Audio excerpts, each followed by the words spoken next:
You're listening to the Tomorrow Society podcast.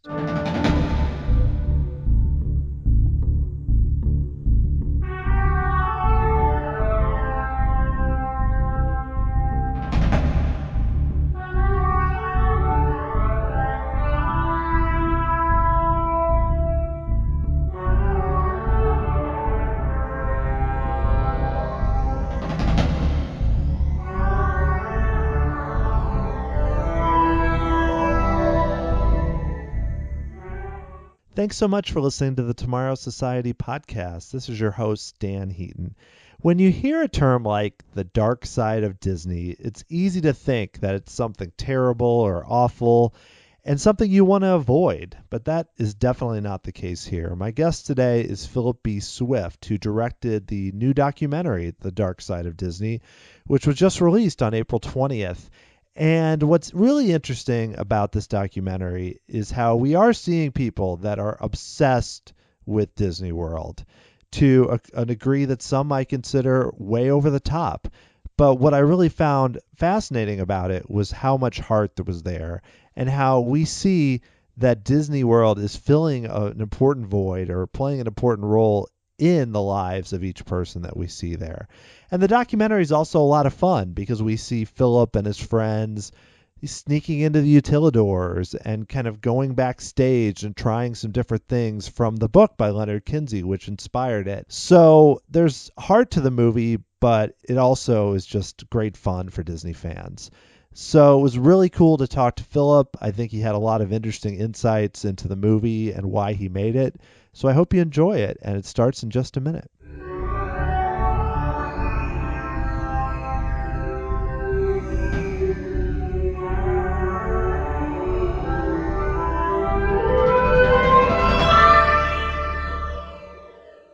Okay, well, my guest today is Philip B. Swift, who's the director of the new documentary, The Dark Side of Disney, which was released on April 20th. He also directed The Bubble, which looked at the residents of Celebration in that town in Florida. Philip, thanks so much for being on the Thanks, podcast. Dan. I'm excited to be here. Well, excellent. So before digging into the movie, I'm curious a little bit to know about your background. And I know you spent a lot of time going to Disney World with your mom and your grandma as a kid, but what really got you into Disney World when you were a kid? It was my mom's obsession. It was sort of a trickle down obsession from my mom. Is what it really happened. And she grew up. She was born in 1955, the year that Disneyland opened, and grew up with the Wonderful World of Disney on TV every week and everything.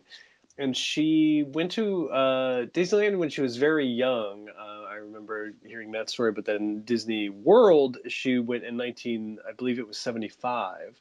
I'm trying. When did Disney World open again? Remind me. Oh, Yeah, 71. so it was So 75. She went with my dad on a. They were in college at the time, and they went and had a great time. I don't know it necessarily impacted her, that much, but she definitely had a blast. And then, sadly, my father passed away 4 years later. He died 6 months before I was born. And then it was in the interview I did with my mom for The Dark Side of Disney that I found out that she actually took me to Florida when I was like a small, baby, under 1 year old baby, and left me with my grandparents there, my great grandparents, actually, her grandparents, who lived in Winter Haven, Florida. And then she took her what would be her first of many solo adventures to Walt Disney World. And she said that in the interview that, and it didn't get in, it didn't make the cut for the movie, but she talked about how there had to be, she hadn't really considered it, but there had to be some sort of connection between that 1975 trip with my dad and some college friends, and then that need to sort of kind of go back after, what is obviously this terrible situation that she had found herself in, being all of a sudden this single mother with this little child, and she went to Disney World to get away from the reality of her life. And she was impressed at that age. She would have been 25 at the time. She was very impressed by how well she was like welcomed into the world as an individual, as a solo park goer. And then as I got older, she would take me, of course, and then my grandmother also lived with us growing up. and we would all three of us would go. But now that I am an adult of my own, my mom continues to go by herself, literally 3 or 4 times a year. She has an annual pass, lives in Ohio, and she goes all the time. She'll go for food and wine. She'll go for the garden show at Epcot. It really is this passion for her that she says she doesn't get too deep about the reasons why she goes. But I think, and I think it comes across in the film a little bit too, that she goes because it's just a way that she puts things on pause. She's a director of nursing in a nursing home, and has a pretty tough job, and deals with a lot of stuff day to day. And to be able to like take a week here or there and kind of put everything on pause and relax and go and just be treated almost like a child again, or at least like a special person, when your regular day-to-day life doesn't treat you that way. It really means a lot to her. And so it means a lot to me that as an adult now, I don't go to the parks that much. I haven't been. Hmm. I've been maybe 2 or 3 times in the last 15 years, but it's really important to me that my mom has that kind of place to go. It's almost like church to her. You know what I mean? She's not Right. wasn't really raised with any religion, and she's never been a very religious person, but she does have this sort of pilgrimage that she takes 3 or 4 times a year down to Orlando. So when did she start going that often? Because I'm sure when you were younger, obviously it was probably you don't normally take kids that often, but I mean some people do. But when did it change for her where it became like it is now, like a solo pursuit where she goes It, 3 to 4 times a That's a year? great question because I don't have a specific date, but if I think back and I look at it, the last time I went with them, and she even mentions it in the film, I probably was about 20 years old. I went with my mom and grandmother, and it was good. I remember that at the time it was interesting because there were like wildfires going on in Florida. It would have been 2000, and I had in my mind that I was trying to get like into shape, and so I was like jogging at the time, and we had stayed at one of the hotels. I forget which one it was even. And I decided I wanted to go out for like a run, but of course there were literally these wildfires going on in the area, and there was just like a haze throughout the entire area, and it made it very difficult to run. But that would have been the last time we went as like a family, my mom, my grandmother, and I, because in 2004 my grandmother passed away from lung cancer, and then it was in 2005 that we snuck my grandmother's ashes into the park in Ziploc bags, and Right. my mother, my uncle, and my then girlfriend at the time but now wife, all snuck in little bags and scattered her ashes in the moat around Cinderella Castle. And if I think about it, that probably would have been like the inciting event that would Hmm. have probably kind of pushed her then. Because even when I wasn't going with her into my early 20s, my grandmother and her would still go. So now it's like this thing that she has this connection to. It's not just this theme park.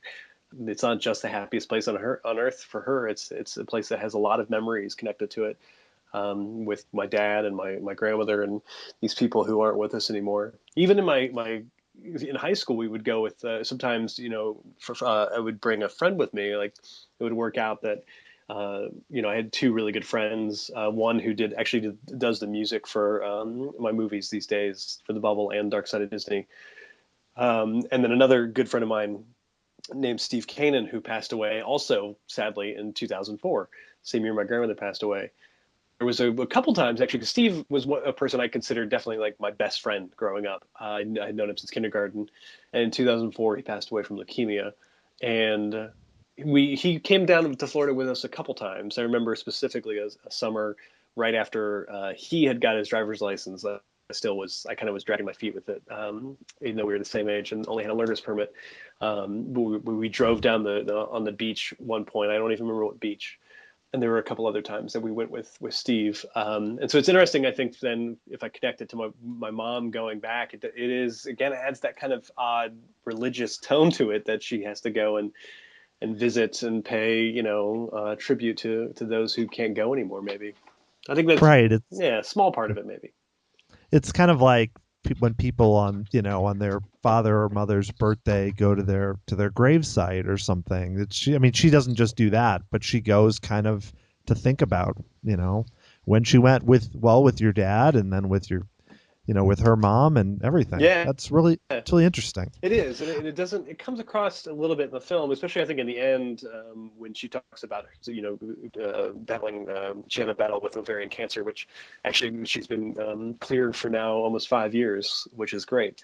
But she tells a great story, a great anecdote in the end of the film about obviously being like right out of chemo, like bald, no eyebrows, no nothing, and people just coming up to her saying like, I've been through this. You're going to be okay. Like people not asking like what's wrong, just people like recognizing that she was going through this.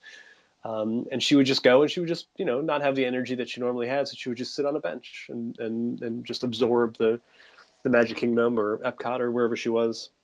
And just these complete strangers would come up to her, like the way they would at any place.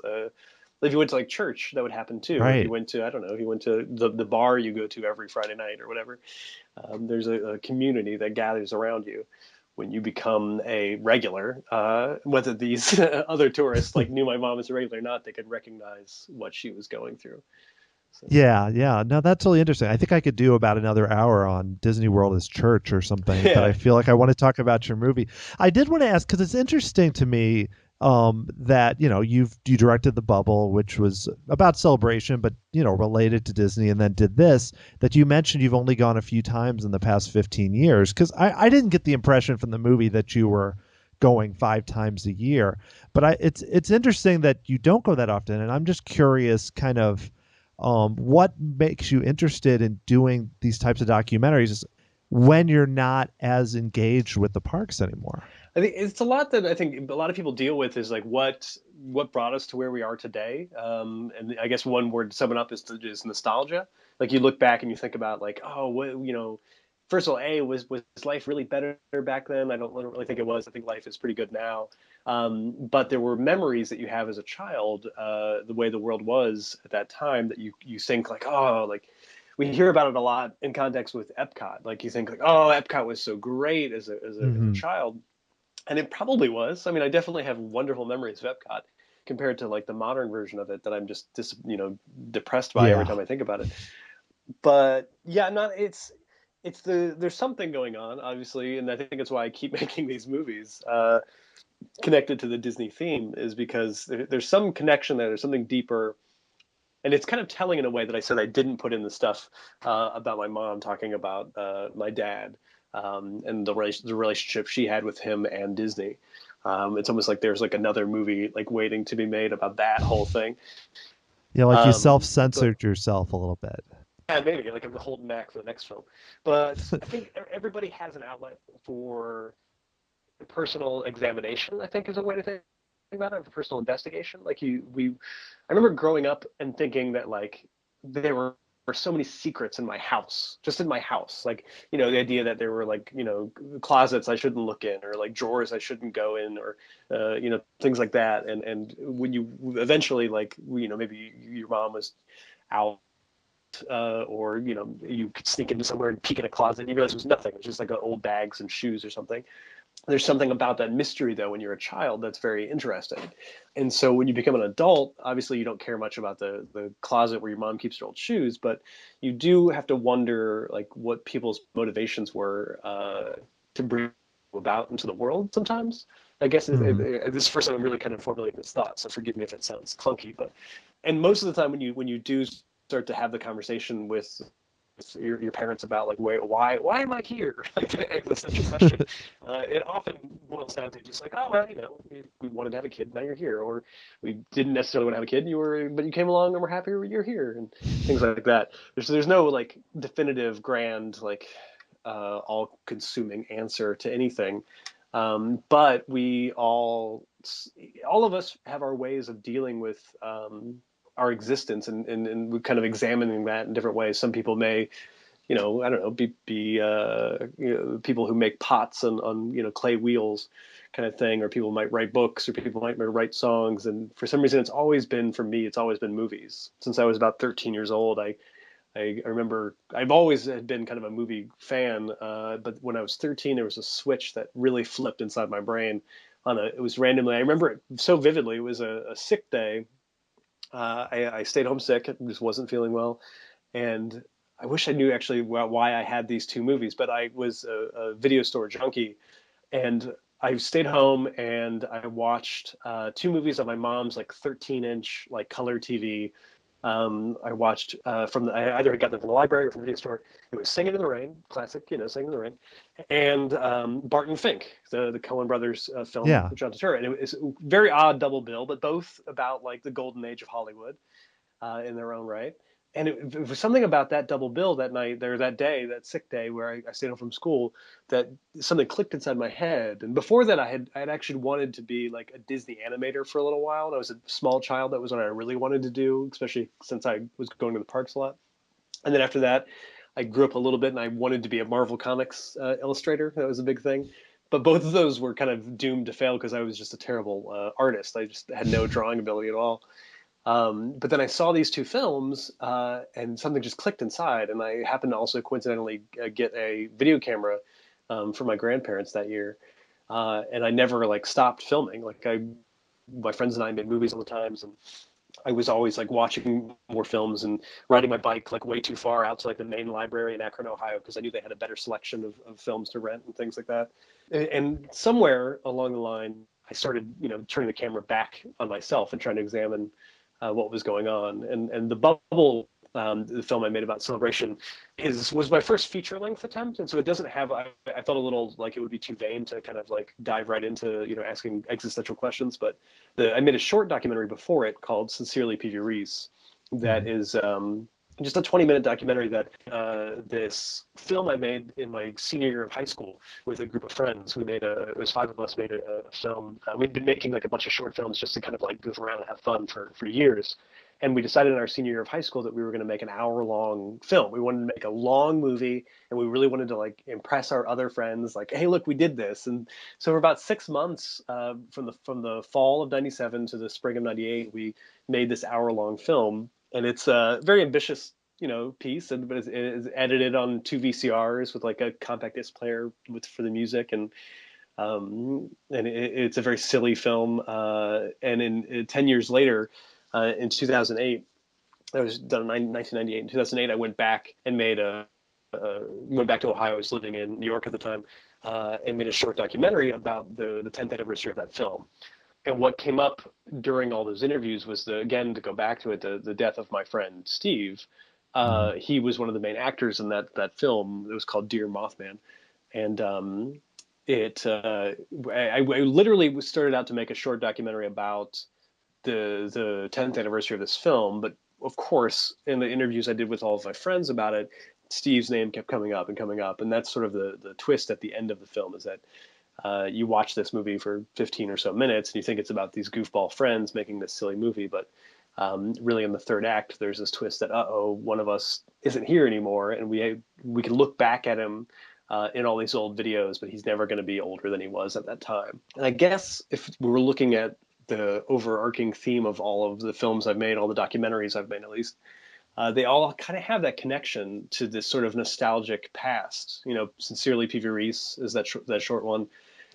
Is definitely connected to that. The Bubble is all about this town of Celebration trying to connect to the good old times of America and the way that like life should be. And then obviously Dark Side of Disney is 100% connected. Every single person that we interviewed for Dark Side of Disney is trying in some way to connect to a previous time in their life, and trying to step away from their current lives for just a moment. They don't want to give up everything, but for a moment they want to step back and be that kid again, and connect to that moment they had as a child.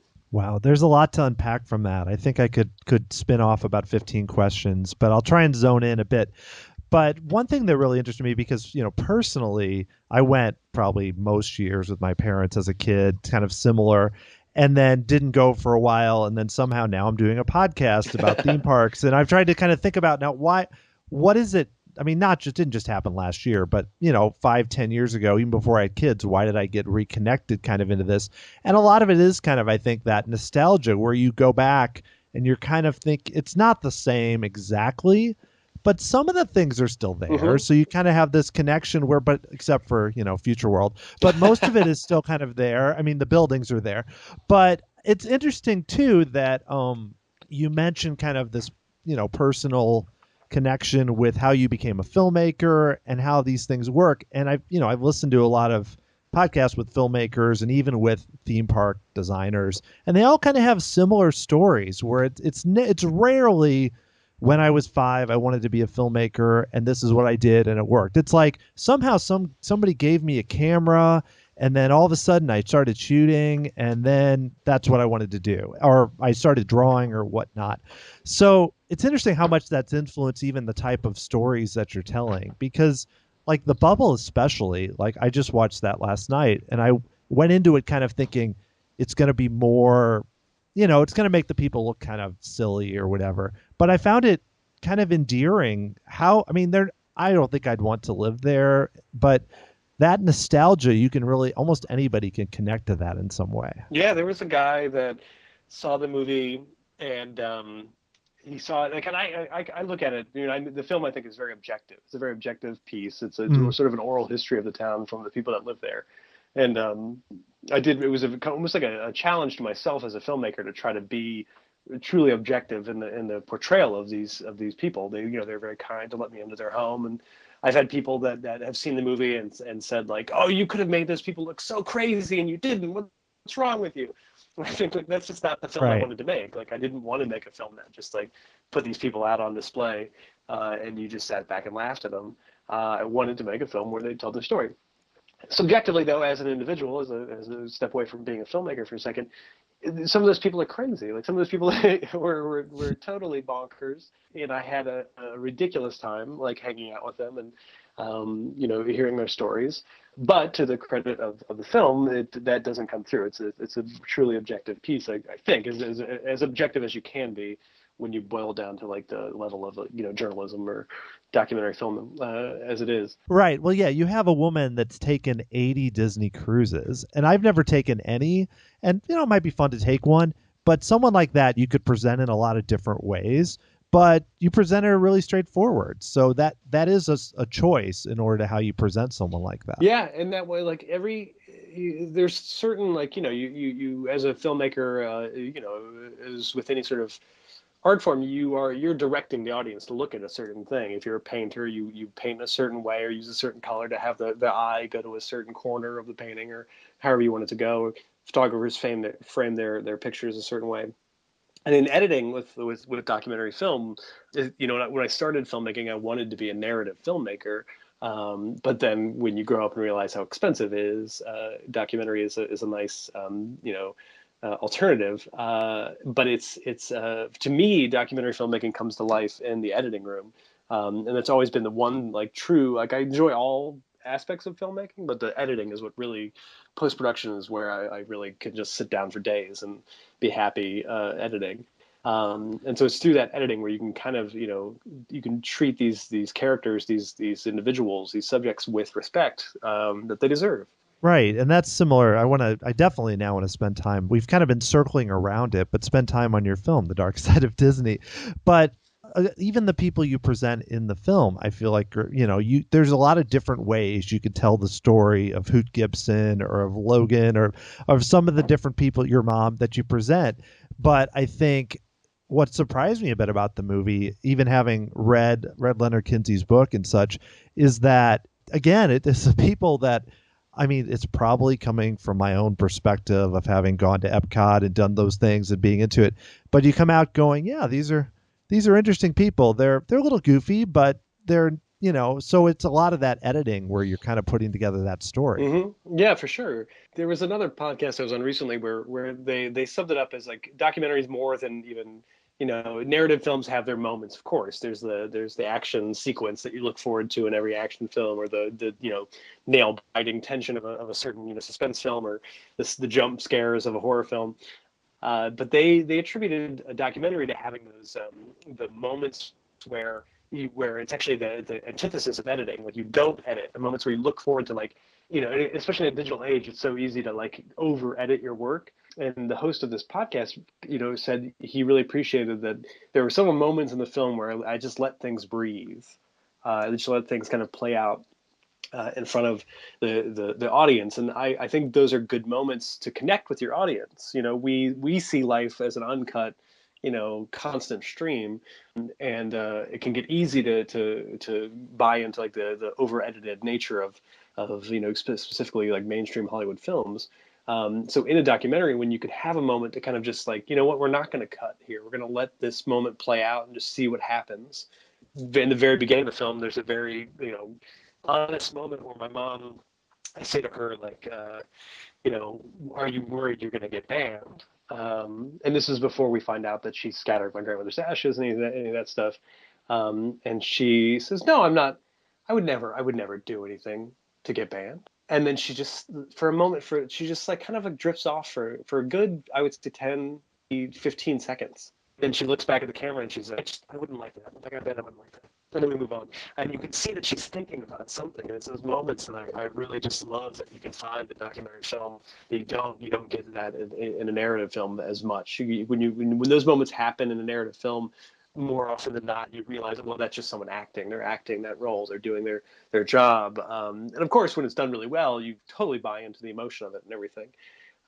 There's I think a fantastic scene later in the film in Dark Side of Disney when we're dealing with Logan-based Raptor, as he's known in the movie, where he expresses his love for the yacht rock of Christopher Cross, and he is singing almost this a cappella style version of "Sailing," Christopher Cross's classic hit. And we keep Yeah. cutting back between him singing and him at the show, at the Christopher Cross concert, which has been built up since about the middle of the film, that he's going to this thing, that he wants to go to this thing and take all these drugs.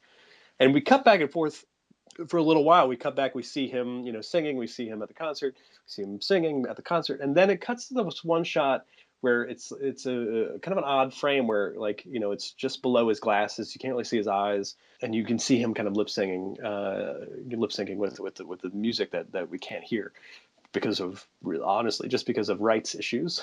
Right. But then I was filming that shot. I worked with two other camera guys, but I would say probably about 60% of the film was shot by me. And I just happened to turn the camera towards Logan and was watching him, and I was noticing that he was getting very emotional. And as he's singing along, there's this single tear kind of rolls down his cheek. And in the editing, I knew that this was a very important moment. Like the Logan, it's bad to say the Logan character, but Logan, Yeah. as the character he's in the film, comes across as kind of what's the word I'm looking for? Kind of mildly obnoxious at first, but then he Yes. kind of grows on you. And then there's this full on 100% redeeming moment where you see this tear and you realize that there's something going on in this kid. There's a core issue going on inside of him, and he's got a lot to deal with. And so in editing, I really thought it was important to hold on this moment. And then it ends, not to give it away or anything, but it ends with him noticing that I'm filming, and then he flicks me off, and we cut to black and move on to the next scene. The greatest thing about that is we had a screening in Anaheim during the D23 convention. We literally rented a theater that was like 10 minutes away from the convention hall and promoted it during the D23 convention. If you had a badge, you got 50% off your ticket and everything. And it was great. It was a great screening. Logan lives in Florida, and he came all the way out to Anaheim. It was like his dream to go to Disneyland anyways, and so he came out for the screening. And he refused any offer to see the film before that screening. He said he wanted to see it fresh. And so seeing that in an audience, a crowded theater, I was standing in the back of the theater with my mom and the author of the book that inspired the film, Leonard Mhm. Kinsey. And the three of us were just back there, like leaning on this little wall that was behind the seats, and we were like sipping on some beers because they sold beer at this specific theater. And during that scene, when Logan is really getting very emotional, the entire audience is just silent, and you could see Logan. I drew a bead on him, and he was sitting in the middle, down towards the front, and he started to kind of slouch in his seat a little bit. And I was like, oh no, I made a huge mistake. This is just too much. I did too much. Why did I do this to this poor kid? Like, he was so kind Mhm. to us to share his time, and he's a great guy. He's not a bad guy. And so then, like, the emotion is building, and the silence is, you could cut it with like a butter knife. It was so thick. It was just silent. Everyone's watching this guy have this very emotional moment on screen, and he is singing. He flicks off the camera. Everyone erupts in laughter. And then it cuts to black, and just like seriously, like a cheers, just like everyone applauding, clapping, and you saw him like kind of like sit back up in his seat a little bit. because he realized that he was sort of accepted in this crowd. And then the funniest thing is that after that screening, we had a little meetup at a bar down the street from the theater. And after a little while, we were there. My mom was itching to go to the parade at Disneyland because, of course, I brought my mom with me to this Anaheim screening. And so we were kind of saying our goodbyes to everybody. And the last person we said goodbye to was Logan. And he said, "Well, I'll walk you out." And I had it in my mind that he was going to maybe like murder me or something. But he walked up and he said, "Great job on the film, man. It was really good. Except for that scene where I cry. Like, you got to cut that out." And I started, like, as the filmmaker that I am, I started saying, well, without that, there's no emotional arc to your character. Like, we really need that. Otherwise, you're just this sort of like drug abuser. Like, it really helps. And my mom elbowed me out of the way, and she like got in Logan's face. And my mom said, "Without that shot, you're not in the movie." And he kind of backed up a little bit. It was like, "Okay, no, I understand. It makes sense. Yeah, for the film, it makes sense. I love it. You guys are great." And he like gave my mom a hug, and that was it. It was really amusing to me. But yeah, that was a long-winded answer to what you. No, I get it because it's interesting. When you mentioned early on holding the scene, the first one I thought of was the shot of him with the tear. Because I'll admit that early on when he comes in, I mean, he's obviously a big fan, but I'm sitting there like, why are we spending this much time with this guy? Because at first, like you said, he can be a little obnoxious, but by the time at the end, first with him singing with the headphones on, but then that scene, it kind of all clicks, and you're like, oh, okay, I get what we're doing here. But that again is the power of you sticking with that shot and obviously not taking it out of the movie, but because it fits for that character. So I think it really works.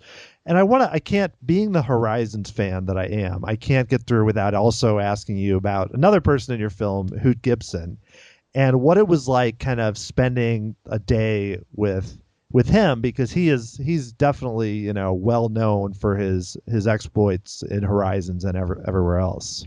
Hoot Gibson was everything that you imagined he would be. He's like the sweetest, like kindest, like coolest dude you could ever imagine hanging out with. He's a endless like wealth of knowledge. He knows like everything about the parks, everything about Disney history, just the back of his hand, and he is like ready to like hang out and talk about it all day long.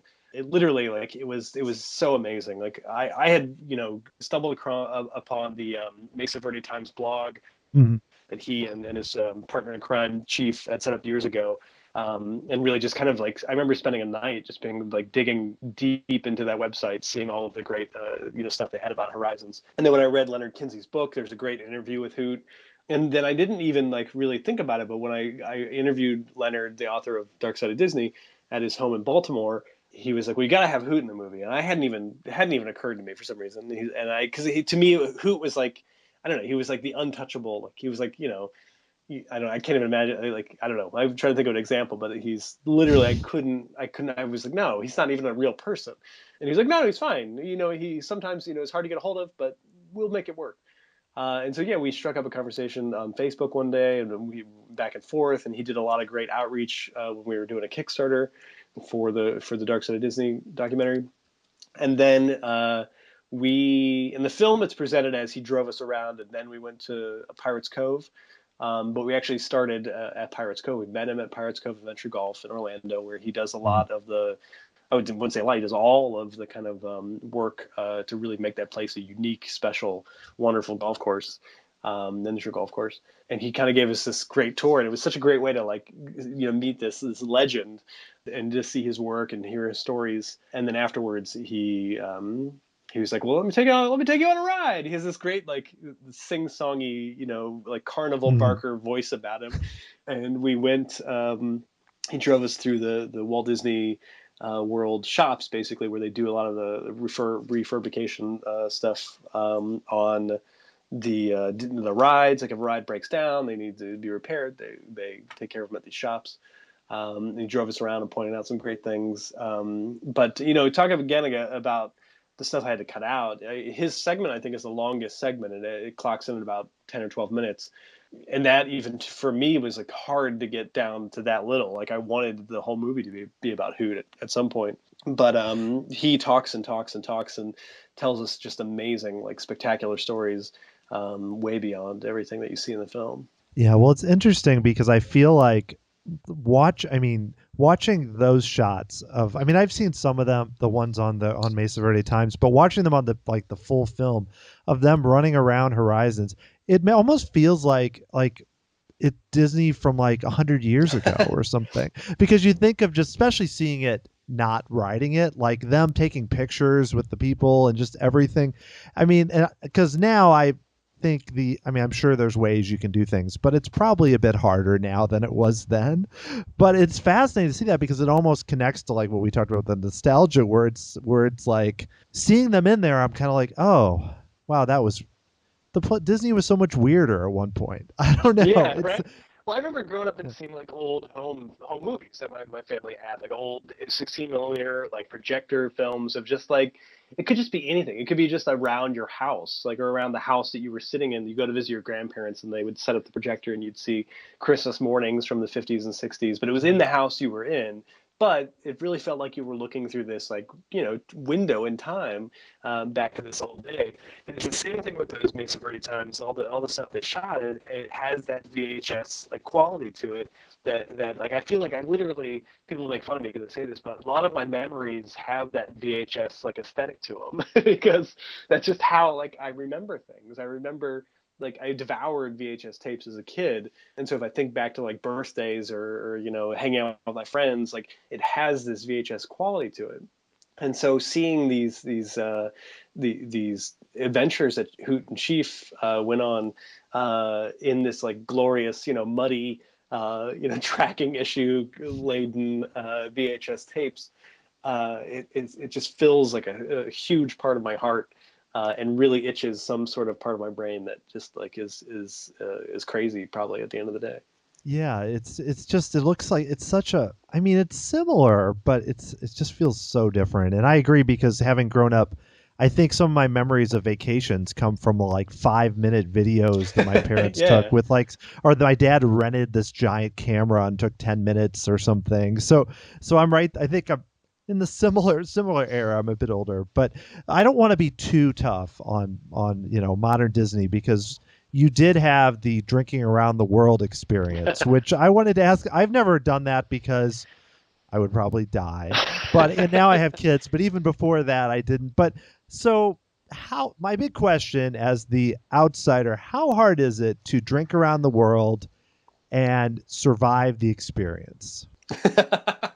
I, the one thing, obviously, if you see the film, is that I only made it like 11 of the 12 drinks, which is still way too much. I'm That's a great. lightweight. You can talk to my wife and she'll tell you that I'm a total lightweight. I think it had a lot to do with a lot of factors. So, long story short, for those of you who haven't seen, your listeners who haven't seen the movie, we bring along one of my camera guys is a good friend of mine, Zach, who's a born and raised Brooklyn kid. Like literally like had never even like left he had taken some trips here and there but hadn't gone too far from his home in Brooklyn. And he's a great documentary filmmaker in his own right, and I knew when I needed another camera guy he was the perfect person to take. And so it's that sequence starts with me trying to kind of explain to Zach how Epcot used to be really cool, and I take him on all the wrong rides, and it's just a bad scene. And then finally, I'm like, "Do you want to get a drink?" And he's like, "Yes, I want to get a drink." And we'd go and we try to drink around the world. The segment's kind of introduced by Dana Snyder, who's the voice actor, who's the voice behind Master Shake on Aqua Teen Hunger Force, and he really sums it up by saying like it's just absurd that people are trying to do it because 12 drinks, you're either what does he say? He says like you're either throwing up in Mexico or Canada, depending on which way you started. Yeah. But a couple of factors that played into I think making it a success, and that's getting through the 12 countries. I believe it's 12. Like I'm worried now that it's not 12. Is that first of all, it was really hot, so we were already like sweating. So as soon as you're drinking a beer just to get like cooled down, you're sweating it out already. We were also drinking water at the same time, so we were. I think for every drink we had, we also had maybe not a whole bottle of water, but some Mhm. water with it. But the biggest mistake, and I can say this to everyone, is we started in Mexico with a giant margarita, and then we had like a beer, a beer, a beer, a beer, until we got Japan. We got to Japan, and for some reason we thought it was a great idea to get hot sake on like a 90-degree Florida day. And if you've ever gotten sake from that little booth in Japan at the World Showcase, it's not a small pour. It's a giant glass of hot sake, and then we continue just beer from there. And in the end, I couldn't. I don't want to give this part away because it's one of my favorite parts of the movie. But I don't finish my last beer, but Zach has my beer. So Zach has like a 13th beer on top of everything that he's drinking that night. And it's really silly. And it's also like I've really enjoyed seeing how people receive this film, or how people Mhm. maybe interpret this film, because there's little moments in the film that can tell me what kind of person you are. And it's maybe kind of a shitty thing to say, but the drinking around the world segment, people will be like, well, that's no big deal. Drinking around the world, whatever, anyone could do that. But if you watch the film, you really watch the movie, that sequence is not about drinking around the world. It's about what happens at the end of the sequence. Right. If that didn't happen, and it's 100% credit to my other guy who came with me, Joe Spitt, who also was he was the only other camera guy with me on the bubble. He's the only person I've ever flown in a hot air balloon with for the bubble. But Joe is an amazing cinematographer, amazing photographer, and he was the one that didn't drink that much around the world, and he had the wherewithal to capture the moment when I received this text message from my wife, who at the time is 8 months pregnant, as I'm about to drink my 12th beer around the world. Then I don't want to give it away. I'll let your audience find out what that text message says and what happens after I read it. But it's all for that moment. Like, if you're going to watch the movie and be mad that like we, spend 3 minutes in a montage drinking around the world, you're missing the point. And then the other thing that people get mad about with that scene too is that the next scene after we're done drinking around the world, after a very emotional scene at the end of drinking, is it cuts to the next day and we're just sitting around watching the Golden Girls on like the Hallmark Channel. And I've had so many people like get really mad about that. They will be like, "What is going on? Like, why are the Golden Girls? What is that about?" Well, if you've ever been hungover, like it's like that is like, to me, that scene really captures what it's like to be hungover. Like, you just want to like sit down, have a cup of coffee, and like put on like whatever is on television. And so to cut from drinking around the world to, people obviously just woken up in the morning watching the Golden Girls. It's what happened. Like, that's another thing. It's a documentary. It's like that's what happened the next morning. We all were hungover, and we were just sitting around like slowly sipping coffee and like trying to eat like a banana to get our potassium levels back up. And the Golden Girls happened to be on. So yeah, if you complain about the Golden Girls scene, I don't think this movie is for you. Yeah, I don't know why. Because part of what you're doing in the movie is depicting your trip. Because, like you mentioned, with Zach, who I really enjoyed some of his expression writing Space Mountain is about the greatest moment. It's just like of like, whoa, this actually is kind of scary.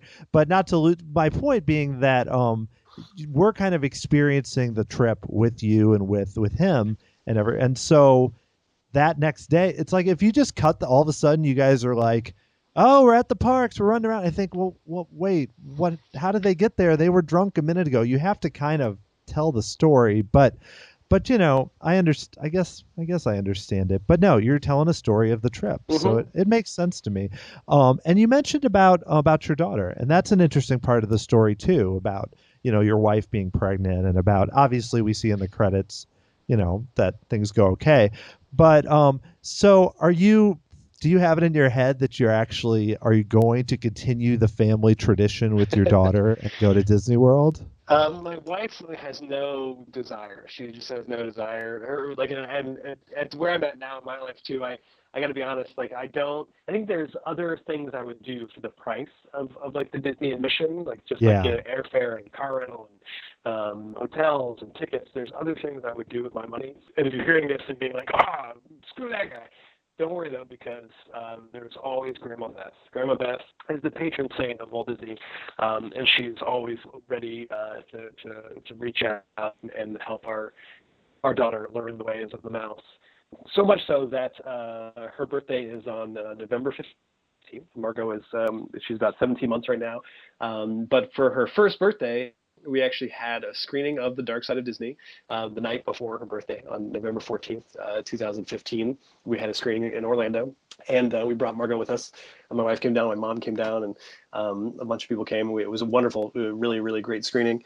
And then the next day for her birthday, in the morning, my wife and I stayed home and we stayed at the hotel and went to the pool and had a nice little brunch.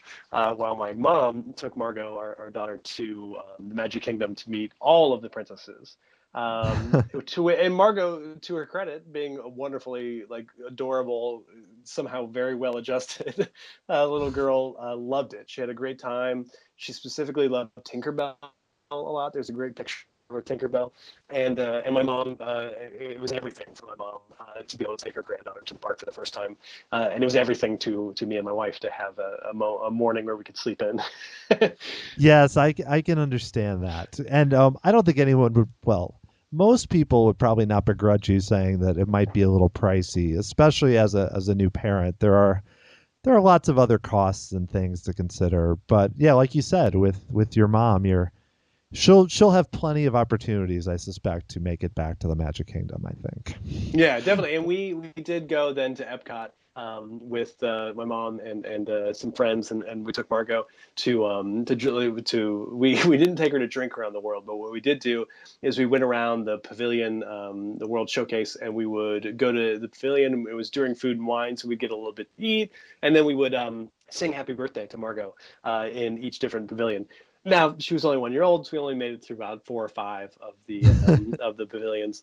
But we ended up for some reason it was the last one we were in was Mexico, and we were in the little dining area near the little outdoor the little cafe they have. And I made a little announcement. I said, "Hey, everybody, we have a 1 year old. It's her birthday," and we kind of got everybody to sing happy birthday to her. But then when we were done, this older woman stepped up and she's like, "You're in Mexico. We must sing it in Spanish." And then she sang like this whole other like separate Mexican birthday song in Spanish for Margot, and she seemed to really love it. It was a really great like classic Disney experience. It was great. Well, that's great. Yeah, that sounds like about as perfect a birthday. Well, not that she'll remember it, but that a 1-year-old can have. All right. So, I wanted to ask you too. What are you involved in any other I know you are a very prolific filmmaker, but I'm curious right now if you're involved in some other projects that you're doing. There's a couple things that we're working on. We'll see what happens. Right now, we're just trying to get Dark Side of Disney out the door, and it's out there doing its thing right now. With it, it is tough. I was kind of like rushing to get Dark Side of Disney even finished with the birth of my first child and everything. And so it's tough to lock down anything at this time. We're just trying to figure out where life is going to take us, me and my wife and Margot. But keep checking in. I think we got some good stuff in the pipe, and I hope that I don't. This is not going to be the last movie I make, that's for sure. But I'm not. I don't. It's maybe a little too early to say what the next one is. Yeah. And we kind of covered this a little bit, but and I know you don't have anything in the works, but would you consider seriously making another movie about something relating to Disney? And if you would, what do you have any ideas of what that might be? I've been talking for a while with Hugh Gibson about maybe working on a film about he is planning on trying to build his own theme park on his land in Florida, and he's got a great idea, great plans, a lot of support for it. And it's going to be amazing when he finally like gets it together. It's going to be fantastic, and supposedly it's going to happen sooner than we think. And so I would love to get down there and work with him and try to kind of document the process. But it's not certain yet, so we'll see. We'll see where it goes. But keep an eye out for Hoot Gibson and his real name, the world famous Dave Ensign.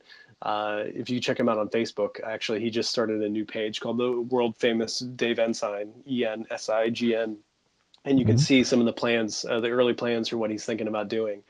And I think it could make a really interesting documentary following that process from this true like not just Disney fan but like theme park aficionado is the way to say it. Well, that sounds fascinating. I mean, I had kind of seen his name crop up more, but I didn't realize he was involved in something like that. That I will keep my eyes very close on that. So if someone wants to watch your films, either The Bubble or Dark Side of Disney, what's the best way they can do that?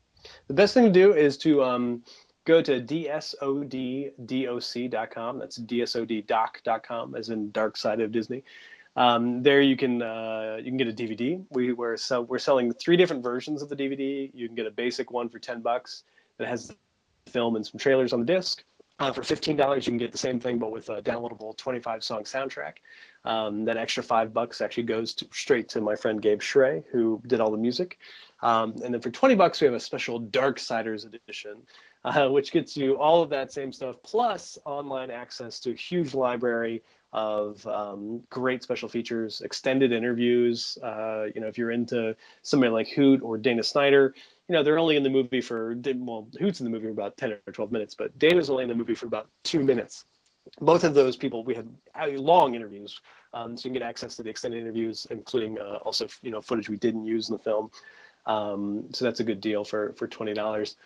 It is also streaming now on Amazon and Vimeo, but you can stream it on Amazon and Vimeo. It's available for purchase or rental through those services. And we're going to be expanding to other platforms in the future, depending on how sales go. But yeah, dsoddoc.com is the best place to go for all things Dark Side. We also have a Facebook page, facebook.com/dsoddoc. And there you can like us, and you can stay up to tune to what's going on. And I think we're selling DVDs through there too, which is cool. If you're not into like buying from my website through PayPal, you can go through Facebook, and it's a whole different system. Well, great, Philip. I really enjoyed the film, and thanks so much for coming on the podcast. I appreciate it, Dan. Thank you so much.